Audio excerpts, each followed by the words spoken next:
ever tried, ever failed, no matter. Try again, fail again, fail better.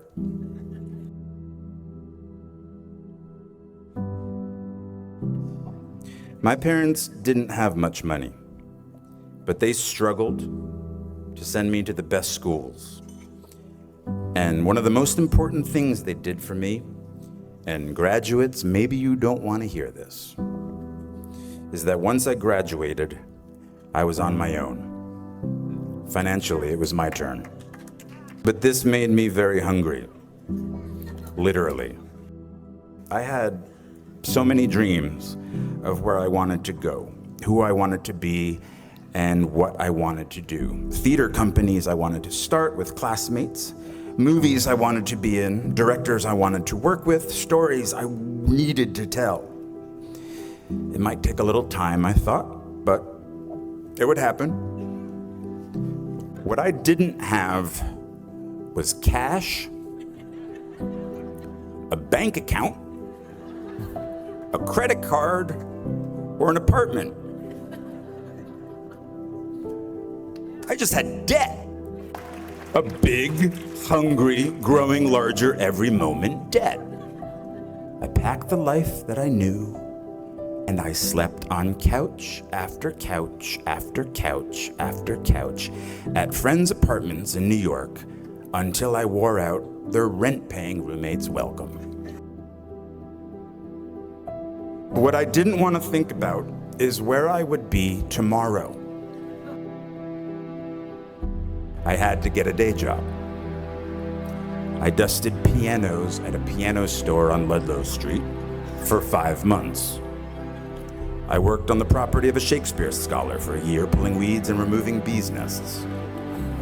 I went on unemployment once, but not for long. I couldn't handle the guilt. Eventually, I was able to pay rent for a spot on the floor of an apartment on the Lower East Side, but my roommate had a breakdown and disappeared.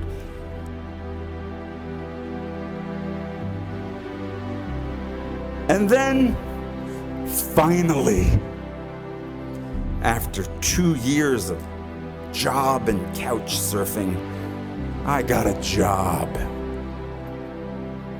in application processing as a data enterer at a place called Professional Examination Services.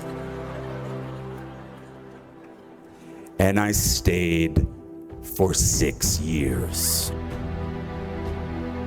6 years. From the age of 23 to 29. Well, they loved me there. I was funny. I wore black, no cape, no tights. My rent was $400 a month. My dream of running a theater company with my friend and fellow Bennington graduate Ian Bell had died. Neither one of us had any business sense, and the theater we lived in, it had no heat or hot water. We didn't smell very good, but we had our youth. The youth gets old very quickly. You'll see. So Ian moved out to Seattle, and I moved up to the street, to my loft. And I still didn't have heat. In 1993, industrial loft meant not legal to live there. But something good happened. I told myself, the next acting job I get, no matter what it pays, I will, from now on, for better or worse, be a working actor. So I quit my position at the Professional Examination Services. I got a low-paying theater job in a play called Imperfect Love, which led to a film called 13 Moons with the same writer, which led to other roles, which led to other roles. And I've worked as an actor ever since. 22 years after my own graduation, I have worked with my rainy night friend and fellow graduate, Sherm, on countless productions he has written, in all stages of development from living rooms to off-Broadway. I didn't know that would happen. At 29, walking away from data processing, I was terrified. 10 years in a place without heat, 6 years at a job I felt stuck in. Maybe I was afraid of change. Are you?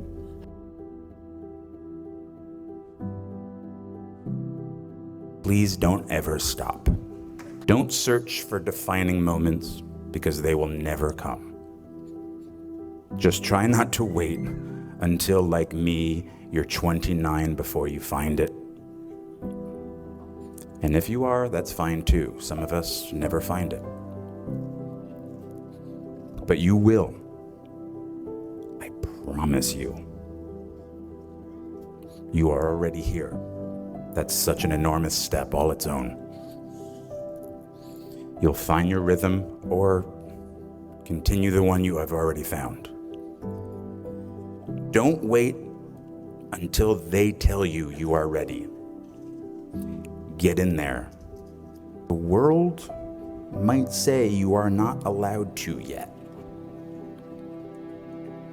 I waited a long time out in the world before I gave myself permission to fail. Please, don't even bother asking. Don't bother telling the world you are ready. Show it. Do it. The world is yours. Treat